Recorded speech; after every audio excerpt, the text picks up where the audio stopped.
Welcome to Annunciation Radio's Faith with Reasons, the program that examines what the church teaches and why. Faith with Reasons. Well, thank you for joining us. Welcome to Faith with Reasons. Ron and Shayne here. Shayne Stanfield, I know, has been you've been doing some heroic work around the house and a little sore, right? Just a little sore, yeah. Oh, my. I'm not sure I would call it heroic, but... I would, because when I list my favorite hobbies, drywalling is nowhere on the list. Well, it's not mine either, so maybe it's a cross I'm bearing right now. That's better. Better way to put it, for sure. Wow. Yeah. It's a big cross. Well, I'm glad you could come in, take a little break from your home remodeling and rest up a bit. Oh, yeah. Oh, no, absolutely, yeah. We have got a wonderful show for you today. We've got Kristen Van Uden on, who it's been a while since she's been here. Last time was on a book that she was a spokesperson for, but now she's got a book that's coming out very soon. Book of her own. Yeah, that we can't wait to delve into today. So, as we get rolling here, Kristen Van Uden serving as author spokesperson at Sophia Press. She received her master's in history from the College of William and Mary and her BA in history and Russian from St. Anselm College. She studies the persecution of Catholics under communist regimes, and she's been featured on a wide range of media platforms, including Coast to Coast AM, The Federalist, and the Catholic Faith Network. And, of course, her new book is coming out soon, November 21st, from Sophia Press, and it's called When the Sickle Swings. This is a book that details stories of Catholics who survived communist oppression. So it's wonderful to have you back on the program, Kristen. How are you? And I got to say congratulations, because I understand you just got married. Yes, I did. So thank you so much. 2023 has been quite the year, so things are looking up, onward and upward. And I'm really happy to be here to talk about my own book, finally. It's come full circle.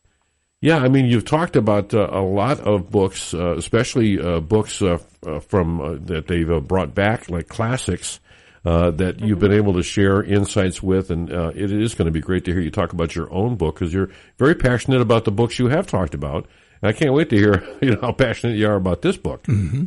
Yes, I know. This is what I spend my free time reading about, obsessing over, and researching, so very excited. That's wonderful, and I know the last couple of times we've had you on the show, we've asked you about your progress on this. So it's good that you've got it wrapped up and it's ready to be released. Yes, I got my author copies the other day, so it's in the warehouse. And I think if you pre-order, they might send it early. Hint, hint to anyone listening. But it's surreal to just hold it in my hands and to see the pictures and everything and the typesetting. It's very beautiful, and it's shorter than, just under 200 pages. So when you see it in person, it's not an intimidating title. You're like, I could actually read that. So hopefully people will stick around till the end. Great. And the pre-order is a great idea, because by the time it comes out and it ships, you're going to get it in time for gift giving and to have, if you have any time like over the holidays where you have time off, you can really get into a really good book here. And just to let the audience know, as far as the liner notes from the book, for over half of the 20th century, across nearly half the globe, the Catholic faith was repressed, restricted, or outright illegal. Since 1917, the atheistic false messianic doctrine of communism found its expression in state powers whose promises of, quote, equality for all routinely descended into totalitarianism, slavery, and slaughter, the Catholic Church principal target of these regimes.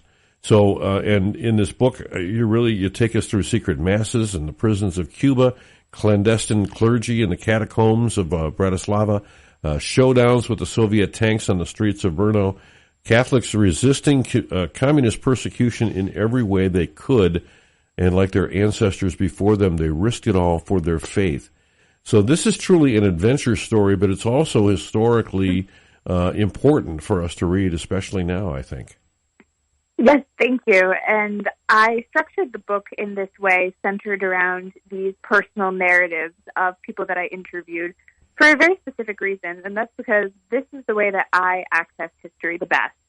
I studied history for a while, and you can just get lost and bogged down in the details sometimes, and especially in the statistics and more overarching themes. But what always stood out to me were the personal stories, these memoirs, one of my favorite sources, narratives, and I compiled a small database of oral histories. I was trained in oral history back in undergrad and really started this project back then, and completed some of the interviews over written Q&A if there was a huge language barrier, and even some of them in person. I got to go down to Miami, for example, to interview many veterans of the Bay of Pigs invasion, and it was really a privilege to hear these personal stories. It reminds me of the reasons why we venerate saints, because they provide a specific, concrete, and relatable example to us, because we can understand certain doctrines in an abstract way, but until we see that come alive in the life of a saint, sometimes it can just seem very academic to us and not immediate.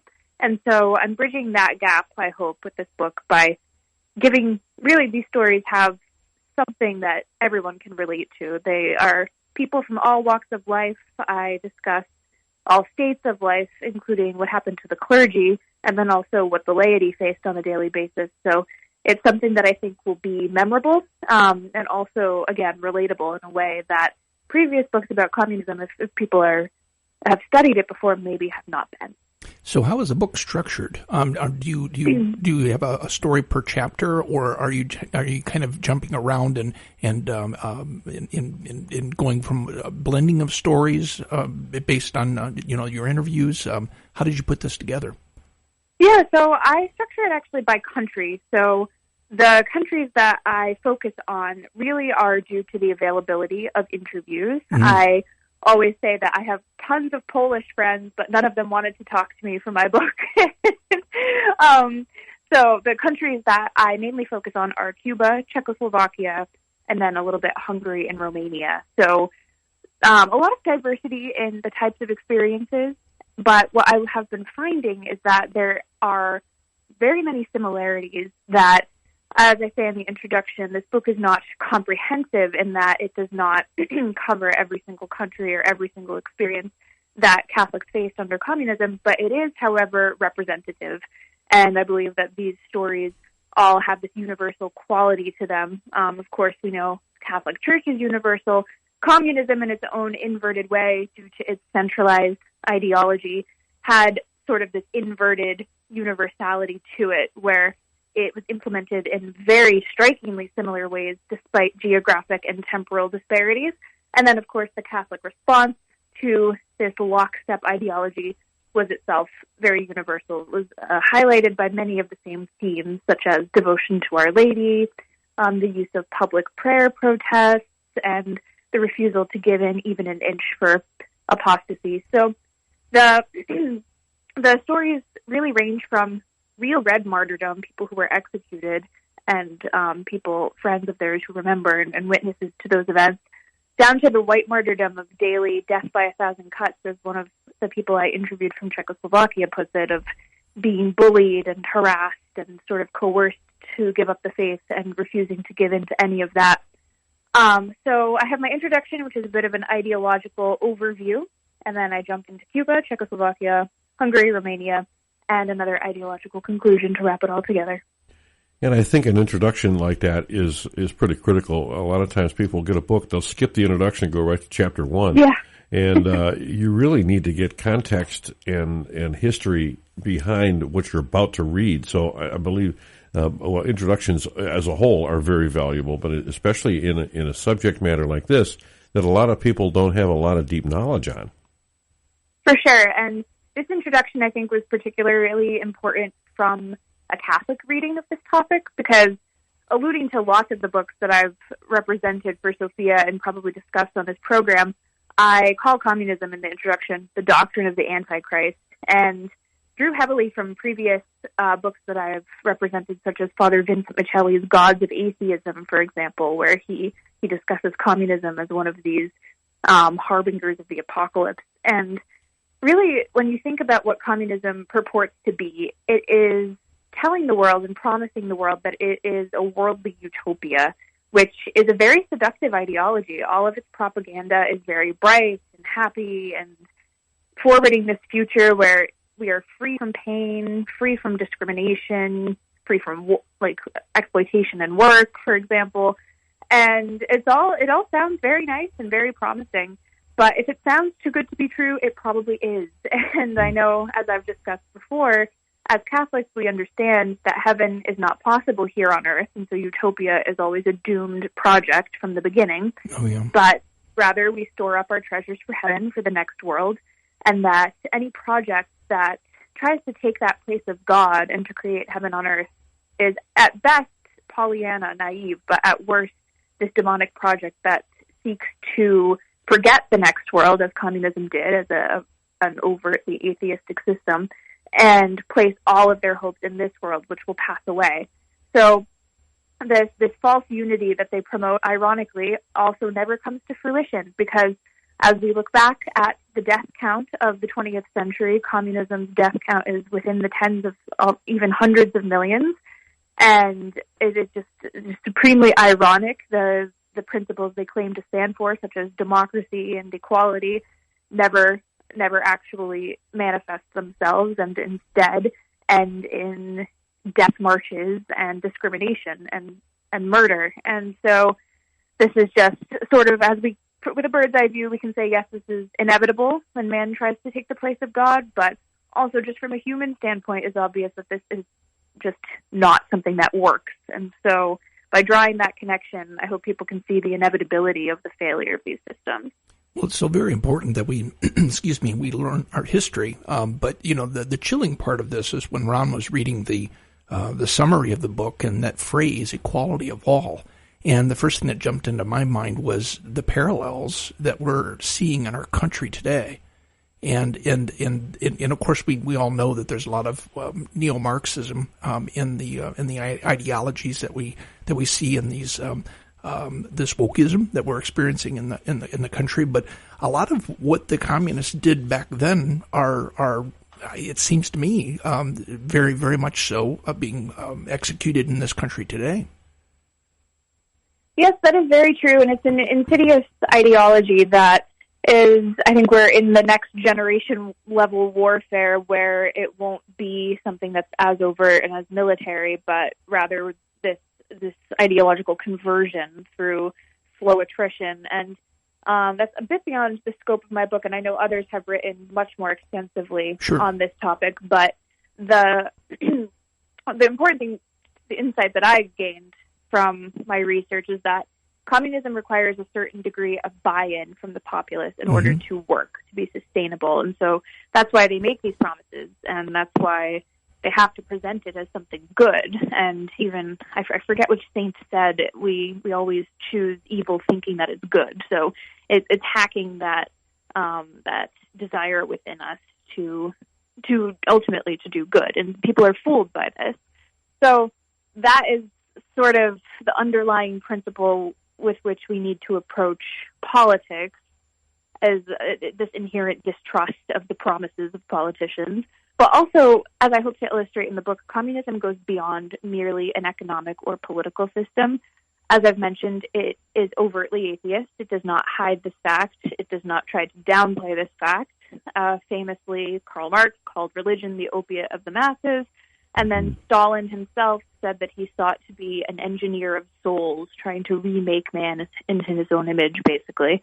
And there are a couple of stories from the book that really illustrate this. It's almost a mask-off moment for communist ideologues. And if you don't mind, I can tell one now from Cuba. Mm-hmm. Yeah, please do. Several people that I spoke to recounted this incident from their childhood at their public schools. And of course, as we know, even from our experience in this country, targeting children for propaganda and brainwashing very early on is a tactic, because they're seeking to create the next generation of true believers. So what would happen is the elementary school children would be told by their teachers to stand up and all stand in a line, close their eyes, and stick out their hands. And then the teachers would say, "Ask God for a piece of candy." And of course, nothing would happen, and the minutes would tick by, and people would get impatient. Then the teacher said, "Okay, now ask Fidel for a piece of candy." Of of course referring to Fidel Castro, the communist dictator of that country. And at that point, they would each go around and place a piece of candy in their hands and just cementing this false idea that God is dead, God is fake, and Fidel is the one who will provide for all your needs and give you what you want. So it's very interesting because often people, communist apologists, but also people who just consider themselves realists, would say that communism isn't really demonic. It doesn't have a religious persuasion. It's purely materialistic. But moments like this really call that into question. If they didn't believe in God, why would they care about this so much, to destroy the faith of these children? And why would they consider God an enemy to be killed rather than just, as they claim, just pie in the sky fantasy? So it calls to mind a book that I've probably referenced before and that I referenced in my book. That's Father Vincent Michelli's Gods of Atheism, where he basically forwards the idea that atheism is not the absence of worship, but the worship of idols, because something has to fill that vacuum in the human soul that's oriented towards worshiping God, that's built in to who we are. We're hardwired for the worship of God. And when that is thwarted or taken away, something will fill the vacuum, and communism as an ideology certainly did that. It became almost this worldly religion. I mean, complete, we can go into this later, with its own set of sins and heresies and rituals and holidays even. But just very illustrative moments like that in the early days of seizing power, again, are these moments where they say the quiet part out loud and they reveal the truly demonic nature at the base of this project. Wow. Fascinating. Wow. Our guest is Kristen Van Uden, and she is author of a book that's just about to come out called When the Sickle Swings, and it details stories of Catholics who survived communist oppression. And we've seen in the church resistance to tyranny going back since the beginning, really. And this book really contains inspiring modern-era stories. And hopefully we can get to some of those, just like that one you just had about Fidel, that are in this book for people to check out. Again, it's available from Sophia Institute, and you can pre-order it. I did check, Kristen, and you can do that now. In fact, I think they'll even give you 20% off, so I don't know. There you go. Yeah, SophiaInstitute.com, and again, When the Sickle Swings. So take us a little bit more into the book and some of these stories. I know you've got really some stories about heroic priests and bishops that were martyred by their governments and others. Kind of take us on a little tour, if you would. Sure. So one thing that came to mind while you were speaking is this perennial problem that has faced Catholics regardless of which era they are in and which regime they're being persecuted by, and that is this one drop of poison setup or kind of trick. And in the world of the Roman martyrs, we see this in the demand for the Christians to pinch one grain of incense to the Roman gods and then to go about their business and be a Christian 99% of the time, but be a pagan 1% of the time, and that's it. That's fine. And of course, we know we can't do that because even one mortal sin is all it takes, or one heresy is enough to poison an entire document. So the martyrs did not fall for that trick, as tempting as it was. In Japan, and the martyrdoms there was this temptation to step on the icon and then run off and go to confession. So the movie Silence and the book really illustrate this well, of this temptation to just give in, and then this rate of recidivism where a moment of weakness or a moment of collaboration can be just forgiven and covered. So this sort of temptation occurred all throughout communism. There's degrees of what can be considered collaboration that Catholics were attempted to be forced into, and one was joining the Communist Party. And a woman named Olga that I interviewed from Czechoslovakia would recount how difficult her life was made by refusing to join the party. And for some, it might seem like not that bad, that you can just join and, I don't really believe that. It's like when you hear supposedly Catholic politicians say, well, I'm pro-life in my private beliefs, but I'm pro-choice politically. It's like, no, there's no separation there. Mm-hmm. And so she heroically refused to even start down that slippery slope of collaboration and compromise on values. And even as a student, they tried to force her to join the Young Pioneers, which is the children's organization, and then later on a youth group when she was a young adult. And she never fell for it, never did that. And she's the one who said that life in this milieu was like death by 1,000 cuts and really a white martyrdom, because she wasn't necessarily in danger of execution for her faith, but all of these small decisions that she had to make on a daily basis amounted to huge roadblocks in her life and opportunities that wouldn't come to her both economically and education-wise and on the job market. So there's always this temptation to just give in a little bit, and we can see how dangerous that is. In a more extreme case, this happened within the prisons, too. So I have a very intense story from the prisons of Cuba, and this actually, there are accounts of this happening at the hands of communist guards in the Spanish Civil War, too. So despite the distance, both in time and space between these events, this seems to be a typical communist tactic. And what some guards would do is torture their prisoners, specifically ones who were known to be Catholic or to have a strong faith, and try to induce them to apostatize. And they would use these slick, sugar-laden words, and they would say things like, oh, just renounce the faith now, you can go free, and then you can go right to confession, and it'll be fine. It'll be like it never happened. And they're, of course, like abusing the idea of the sacrament, but it was a very tempting prospect for someone who had been tortured and starved for days and weeks at the hands of these sadistic guards. And sometimes if guests gave in to this proposition and said, okay, fine, this isn't what I believe in my heart, I can go to confession after, they would make some gesture of apostasy, whatever the guards demanded, and then the guards, instead of keeping their promise, would laugh at them and say, now you're going to hell, and shoot them dead on the spot. Wow. Oh, wow. So this really, again, it's revealing this is not a purely materialistic or atheistic system. This is really a demonic impulse. I don't think that sort of evil action can be described in any other way. Yeah. And, of course, only God can judge the state of those souls because they were under so much duress. But it's just this reminder that giving in to maintain any sort of worldly,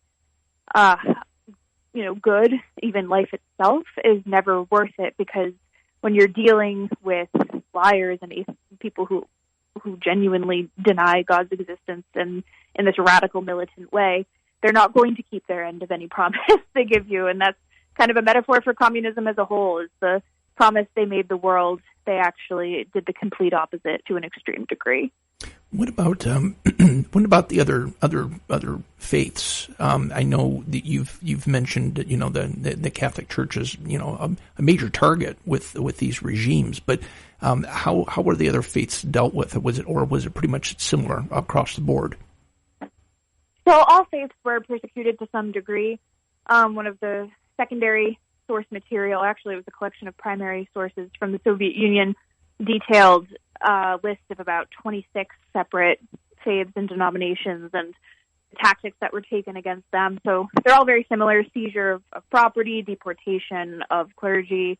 The Catholic Church, however, was targeted in this more extreme way, in part because of the political aspect to this, the fact that the Catholic Church has both the institution of the church but also a sovereign state in the Vatican, made it this double target, because often the charges that you'll see levied against Catholics by communist regimes are, you are a Vatican fifth columnist or a Vatican spy, an agent of the West, lumping in the Vatican with these foreign imperialist powers, as they like to call the West. So this is why the line sometimes becomes very blurry, too, between political persecution and religious persecution, and also, on the flip side, between political resistance and religious resistance. And this, by the way, is why it's actually difficult sometimes for many people who were martyred under communism to have their cause for canonization opened, because sometimes it's difficult to prove this was religiously motivated. The communists could say, but he was a foreign agent of the Vatican, so that would make it politically motivated. But we know what's really going on there. Oh, yeah. So the other thing is Ron also mentioned that, since 1917, what is key with this date? So 1917 is the date of the October Revolution in the Soviet Union, in Russia, what would become the Soviet Union, where the last Tsar, Nicholas II, and his family were overthrown and provincial government was set up. And this is really the first time, as I say at the back of the book, where the ideology of communism, which had originated with Karl Marx in Germany in the previous century, found its first major expression in a state power.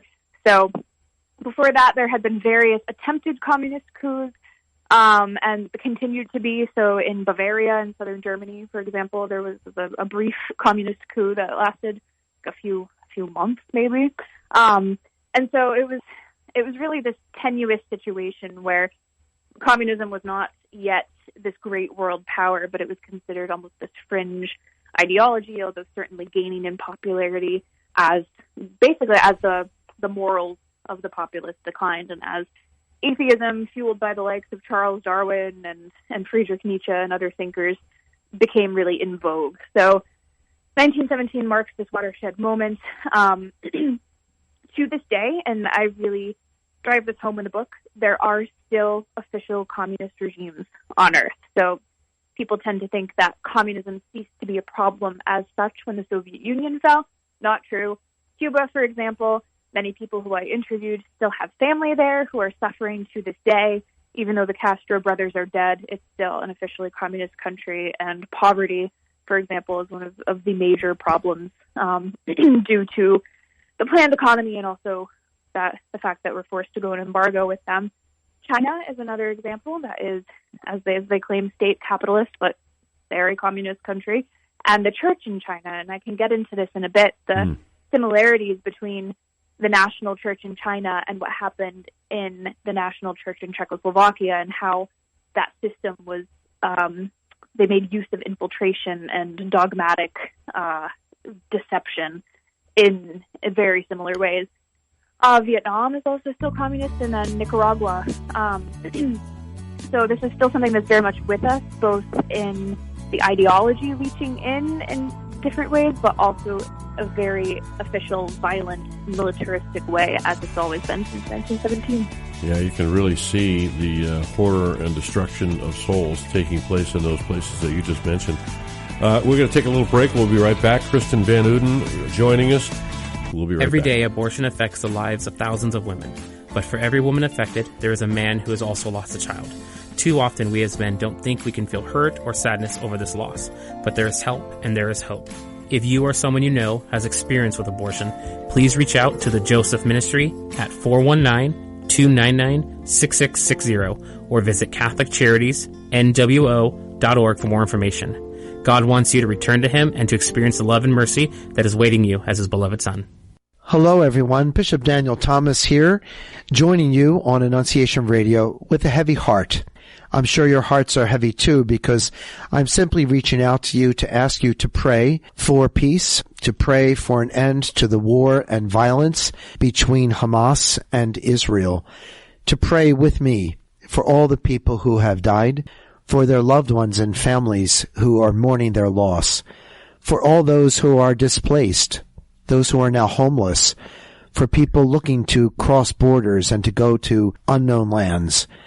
And not to forget, because I think it's been so long, not to forget to continue to pray for peace between Russia and Ukraine.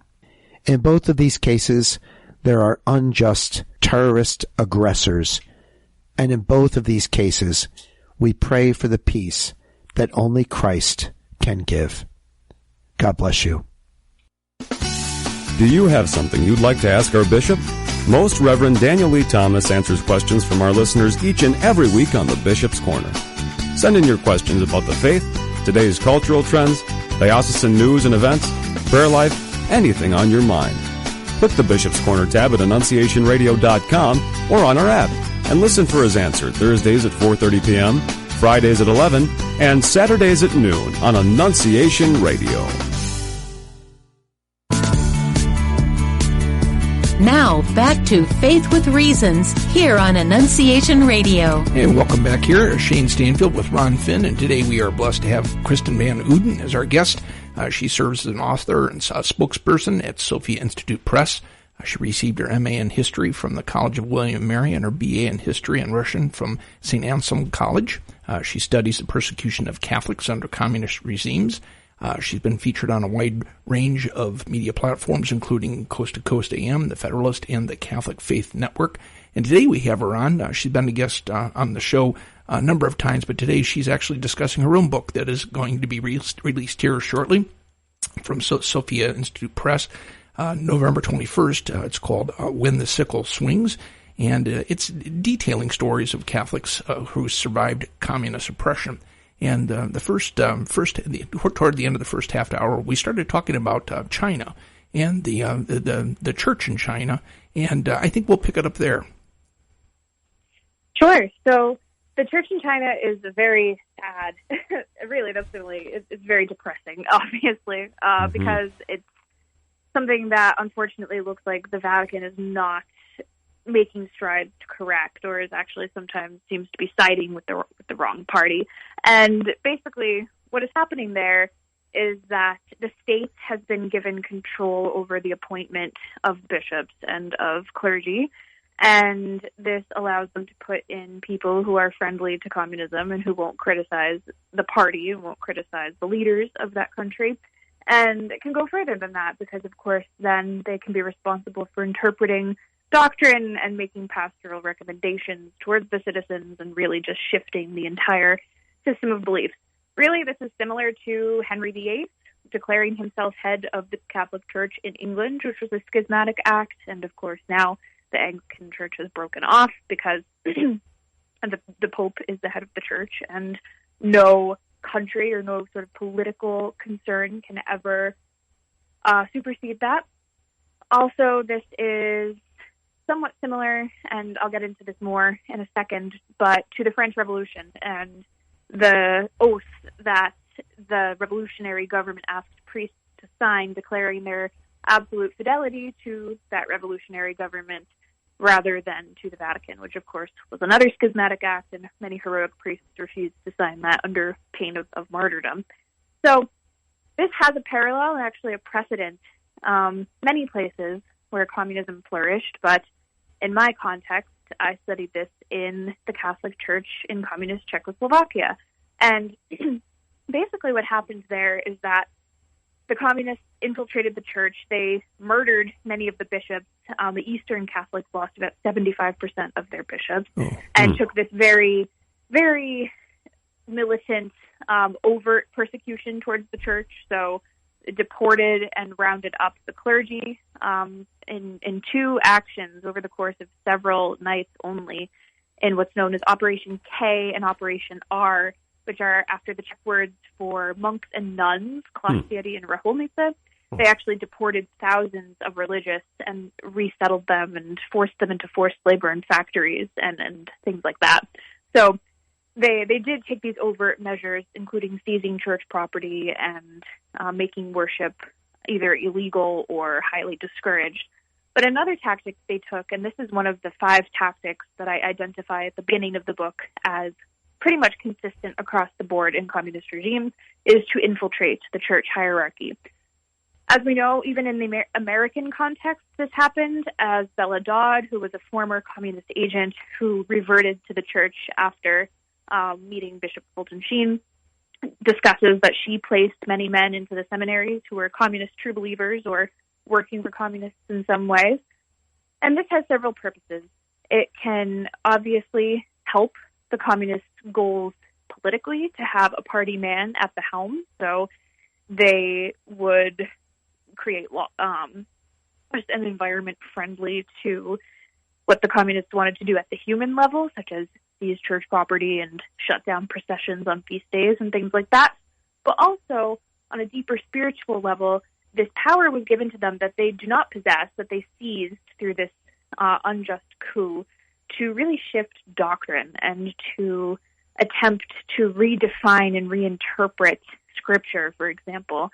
So in Cuba and much of Latin America, we see this in terms of liberation theology, which is this distortion of the Christian social gospel and Catholic action, which deals with our treatment of the poor and charity towards the poor to kind of justify Marxism. So they do this sneaky bait and switch where they get someone that they've planted in a position of power to forward an idea which is antithetical to Catholic beliefs, but which is cloaked in this language of Catholicism. So the national church in Czechoslovakia was very similar to the church in the French Republic, where the priests were asked to basically swear this fealty to the state church or the national church. It was later called Pacem in Terris, with a peace on earth, which is another irony. And about 11% of the priests actually did this, and they stayed loyal to the state rather than to the Vatican. They were the ones who were promoted. They were the ones who were given, luxurious places to live and allowed to use the church buildings, etc. And they were allowed to say Mass and to hear confessions and have the sacraments. So there's this calculation that had to be made is, do I do this in order to be able to have access to the sacraments, or do I refuse to pinch that grain of incense, right? The others, the majority of priests who did not succumb to this, were what's considered the underground church, otherwise called the Ecclesia Silenti, the silent church. And this is the true church that stayed loyal to the Vatican, that refused to compromise on doctrine and refused to collaborate with the communists. And they practiced, as you can imagine, under much duress. So similarly to in China, they were not given these opportunities and privileges. They had to meet secretly. Many of the bishops and priests who were secretly ordained in these years actually had to have full-time jobs working as factory workers and walk around in plain clothes so as not to be detected. And so they didn't take that bait. They didn't take that temptation. Pius XII actually provided some material assistance to all Catholics behind the Iron Curtain in what is known as the secret mandates of 1949. So basically, this is Pius XII. I can't remember if I said that. He extended the right to all bishops behind the Iron Curtain to ordain priests and consecrate bishops at will without going through the typical channels of approval with Rome. So this is outside the means of ordinary jurisdiction. And in Czechoslovakia, this proved extremely helpful and helped really to save apostolic succession due to just the sheer number of priests who were being killed and imprisoned. And so this underground church, and one of the gentlemen that I interview was heavily involved with organizing the activities of the underground church, was populated by these men who were secretly ordained. They were sent through this fast track where obviously the seminaries had been seized and weren't really available. And through them, all the way till the collapse of communism in that country, they were able to keep the true church alive, despite this temptation of the national church kind of looming over them the whole time. Wow. And I'm sure that just by that action of getting, basically the Vatican out of the way and allowing them to handle things on their own behind the Iron Curtain, as you say, they're actually they're able to speed the process along because again there were a number of them that were being executed at such a rapid rate. But I would assume it would help them to not blow their cover. I mean, because obviously there's communication that has to go back and forth, and how can they do such a thing if they're constantly communicating with Rome? Yes, this is true. And one of the secret bishops that I wrote about, Jan Chrysostom Koretz, and he survived and he became a cardinal actually under John Paul II. I have a picture in the book of him using this apparatus that they created that's like this communication device, very old school. So it's like a horn that you would speak into, and the person on the other end would be listening through the other side. And this was because he knew his apartment was bugged, and likely anywhere that they would meet that they were seen to go regularly would be bugged, because there were informants and spies everywhere willing to sell out their neighbor for a perk from the communist government. And so it's crazy. It's like something out of a spy novel, but this is the lengths they had to go to. But also, it is interesting to think about just with the lack of the advanced communication technology we have today, the communists were able to institute a pretty strong deadlock where communication with the Vatican was almost impossible. And many people that I interviewed, I asked them about the effects of the Second Vatican Council, for example, and they were just like, yeah, we didn't really hear much about it because it was implemented maybe from the top down by what got through, but a lot of the dealings in the documents they weren't able to follow it as closely as in parts of the free world. So, yes, we think today, like, oh, it'd be easy to know what's going on the other side of the world. Not necessarily, not when the lines of communication are controlled by a hostile state. So this, actually, the solution to a lot of this was that John Paul II actually conditionally reordained a lot of these men who were ordained during this time, just to make sure, because sadly, and I go into this in a lot of detail in the book, the system was abused by some bad actors. One of them, his name was Felix Maria Davidek, and he kind of abused this privilege of the secret mandates to start ordaining tons of people who were definitely not fit for the role, including women. So clearly invalid and clearly not Catholic principles, but it was in his corner of the world, it was kind of Wild West, chaotic free-for-all with abusing this privilege of extraordinary jurisdiction. So John Paul II was able to right the ship and to ensure that those who were properly ordained were definitely properly ordained. But if that was difficult for the priests, it was even more difficult for the laity, from what I understand, to be able to figure out where to go and who you could trust.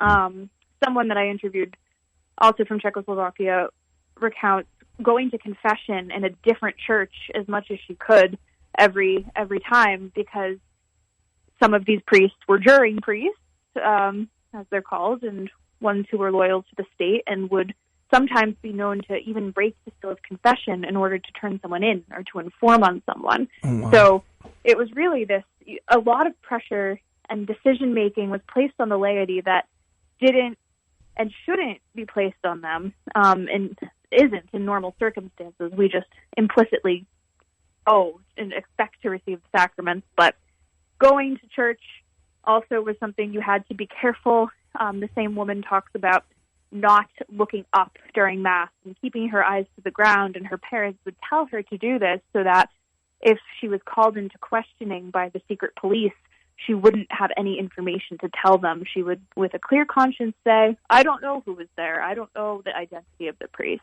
So just these basic actions of being able to access the sacraments had all of these roadblocks and all of these political machinations that made, beyond the lofty goals of bringing down communism, made just the daily practice of the faith very difficult. Well, and it really reminds us and brings home for us how important a role Pope St. John Paul II had, and that was no easy task either. I want to remind everyone that you're listening to Kristen Van Uden, who has written a book that's coming out on the 21st of this month, Stories of Catholics Who Survived Communist Oppression. The book is called When the Sickle Swings, and it's available now for pre-order at Sophia Institute, so make sure you check that out. And, when we think about all of these stories, this is the modern era. You would think, boy, we should have stamped this out, centuries ago. But it is amazing, and it had to have been very edifying for you in doing research for this book to actually interview people who were directly impacted and to have them tell their stories to you. That had to have been very fascinating. Oh, definitely. It was such a privilege to speak with all of them, and obviously it's such a very personal experience to discuss, and something that a lot of people take a full lifetime to process, and many understandably just don't wish to speak about it and wish to keep it private. But I'm very grateful because in what I study, the 20th century, especially when the people that I study were oppressed to this degree, traditional sources often do not exist. So memoirs, written sources, other documentary evidence is often much sparser and not available as it is for other topics. But that doesn't mean that these things didn't happen. And so increasingly what we're finding is that these oral histories and these memory banks of eyewitnesses to these events are sometimes all we have for a lot of these events. And that's really kind of hearkening back to what I said in the beginning about the importance of oral history and personal narrative and how much more immediate that is. Sometimes it's also all there is. And when you're fleeing constantly from communist oppressors, you don't really have time to write things down often. So I really just feel called to keep taking down these stories before it's too late. And these people who I interviewed and who graciously shared their stories are all, still alive. So this is something within the consciousness, the collective consciousness of humanity right now. But as we're seeing, like with Holocaust victims, just a few decades more, and that number will start to dwindle, and the ramifications of communism and just the understanding of the true horrors and the true nature of communist regimes might pass away from the public consciousness in short order. So I'm trying to stop that from happening and to make sure that people, and Catholics in particular, understand that this antagonistic ideology, especially as it rears its head continually and again throughout the world, is truly hostile. And but also this message of hope that this martyrdom in modern times is no different than martyrdom throughout the Church's history, both red and white, and that these courageous people are ordinary people just like you and me who were just living under extraordinary circumstances and chose to do the right thing every day. I'm curious, Kristen. I know you've been researching this and doing this work for a long time. Studying, communism and communist regimes. Is there a story in particular in this book that you were surprised or moved by and found yourself maybe as the story itself being jaw dropping, like you were surprised by an element within the story that maybe you'd heard before, but it impacted you in a unique way? Yeah, I mean, I was moved by all of them, definitely. But one that I think stands out or comes to mind right now is a testimony from inside the prisons of Cuba. And this was a gentleman I met with in person named Arturo. And he was a political prisoner for 17 years. Ugh. And he was a prisoner known as a plantado, and that comes from the word that means planted or firm. So this basically meant that they tried to force him into re-education programs or some sort of incentive to give up his beliefs and then, get a reduced sentence or something, but he refused. And so the plantados were given even harsher treatment than the usual prisoners. They were forced to wear special uniforms, forced to wear a yellow collar, and just were obviously like the worst treatment and tortures were reserved for this class of prisoner. And he was actually given a 30-year sentence for some sort of counter-revolutionary activity, some trumped-up charge. And President, I think it was Jimmy Carter, was able to negotiate a release of a certain number of prisoners, so he was able to gain his freedom at that point. And he's very resilient and does not consider himself to be a victim of this system at all, but rather someone who fought against it and who was a resistor.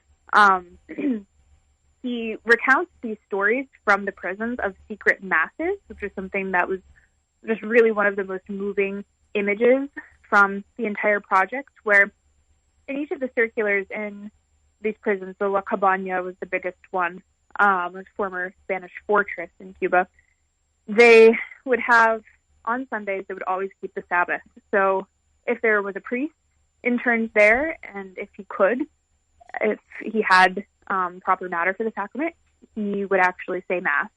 If there were no priests, then the prisoners would recite the words of the Mass up until the point of consecration, then make a spiritual communion and continue on, even though this earns them derision or worse from the guards. So this, and sometimes the Eucharist was smuggled in. This account of that just blew me away. And then also from the Bay of Pigs prison, which was, they were imprisoned a little bit later after the invasion, but there were I actually got to see in person a lot of relics from the prison. I include pictures in the book of rosaries that were carved by the political prisoners and scapulars that they wore during their imprisonment. So one veteran that I spoke to said that his faith was strengthened when he was in prison because there was nothing else to do. So I'm just really inspired by their positive attitude after going through all of this, and also their really, when you're in this furnace and this proving ground, how they stayed so dedicated to the faith and specifically to the sacraments. I suppose that's all you have when you're in a situation like that is your faith, because otherwise I don't know where you'd end up. Right, exactly. And sometimes they almost interpret it almost as a blessing in a way, because it really brings into perspective what's important, and the four last things, especially when Arturo and others would witness or at least hear through the walls executions, and many men, similar to the Cristeros in the wars in Mexico, would, as their last words, yell "Viva Cristo Rey," and he remembers hearing this reverberate through the walls. And just when you're hearing that on a daily basis, you can't really distract yourself about the reality of death and the reality of the afterlife. So it serves as a memento mori to people to kind of, be more serious about the faith and prepare for that moment. Wow. And Kristen, our Blessed Mother has obviously inspired so many people, gotten so many people through this oppression. Can you talk a bit about the role Our Lady plays in defeating communism? Yes. So this is one of the similarities I saw across the interviews, is the role of Our Lady. A few examples come to mind. One is the shrine of the Virgen del Cobre, or Our Lady of Charity, as she's otherwise known, in Miami. And she is one of these patron saints of Cuba. The original story as to where that devotion began is of a shipwreck, and these three men, who they call the three Juans, even though they had all different names, were shipwrecked, holding on to planks and expecting to die, when they saw in the distance this painting floating towards them. And it turned out to be a painting of Our Lady, and they credit Our Lady with saving their lives. So since then, she's been a great person to pray for under that specific title in Cuba. And this devotion continued throughout communism. And the shrine in Miami is very poignant because it is really one of the Cuban cultural and spiritual capitals of the diaspora. And it's just inspiring to think of the original story and the men stranded in the water, and then also the many children who escaped and people who escaped on the water to continuing into the 21st century in a very similar way, and how she guides them to safety and freedom. Another one is, and actually the statue of her there was smuggled out of Cuba. And clearly God is protecting this devotion. Another one is the pilgrimages in Nitra, which is a town in Slovakia, where the gentleman I interview, who works the underground church and is now a politician in Slovakia, describes how this pilgrimage was really the spur for the protests within 1988 that would eventually turn into the Velvet Revolution, or the Gentle Revolution, as it's called, in Czechoslovakia, which was a series of protests that were peaceful and often prayerful, would often start as rosary rallies, that eventually snowballed and turned into people making their demands and the communist government stepping down. So something as small as it just calls to mind the parable of the mustard seed, and how the small act of praying the rosary amounted over time not only to this temporal victory, but also to making sure they would hang on to their souls despite all of this.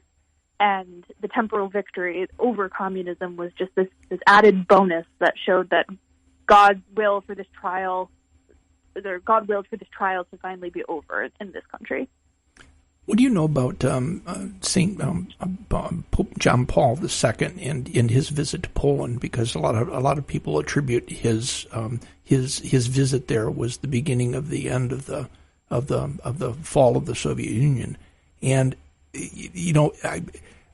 how is that permitted? I mean, you would think that you have a communist government that is trying to control what Catholicism is being practiced within its its own country, but they allow the Pope there to speak. But maybe the faith was strong enough in Poland that it wasn't threatened as much as it was in other areas. I don't know. What do you know about that? Well, yeah. So I do. John Paul II makes a few appearances in the book, but I don't talk about this event specifically because I don't talk about Poland. But as far as I understand it, it was obviously very bold for him, especially. The gesture of kissing the ground and then demanding freedom both at a political level and also just as a human right was sort of cutting to the core of the lies that communism told about being this bastion of freedom. But as for why this was allowed, similarly to in Czechoslovakia, the late 70s and onward proved to be this period sort of thawing. This did not always work out because we see sometimes it thaws and then the Soviets send troops in, which happened in Czechoslovakia, in which I read about an eyewitness who was actually going face-to-face with a tank during 1968. No. But they, in Czechoslovakia, when a certain leader, Alexander Dubček, came into power in the 70s, he opened what's known as the Prague Spring, which is this period of thawing. And from then onward, it was a little bit easier to practice the faith. There were still many of these pressures, but the later years of communism are less intense typically, not all the time, than the earlier, so it provided just that little crack for John Paul II and others to get in and take their moment. Wow, thank you. Fascinating book and terrific research on it, and obviously people need to pick this book up. Again, it's called When the Sickle Swings, Stories of Catholics Who Survived Communist Oppression. Available, coming out November 21st from Sophia Institute. You can pre-order now at Sophia Institute Press. Kristen Van Uden, a pleasure to have you on. Congratulations on your recent marriage and your new book. Thank you so much. It was great to be here. Thank you. Now, next week, we're not going to be here. Well, we'll be here, but... Sort of.